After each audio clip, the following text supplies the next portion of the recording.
Hey guys, today I'm going to tell you how to delete a chat on Snapchat.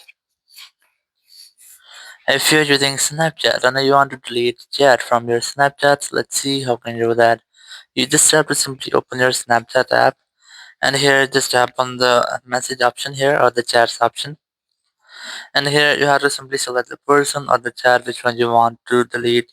Let's say I'm gonna select this one. So here you just have to simply keep a long press on it and just select chat and notification settings.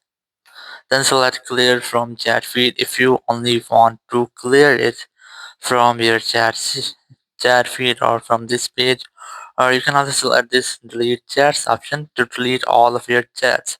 So I'm gonna select clear from chat feed to completely clear this person or remove the person from a chat feed. So if you want to add him back, so you can easily go to search or search for the username, or you can also add this first option and here see your friends and you'll be able to find the person again.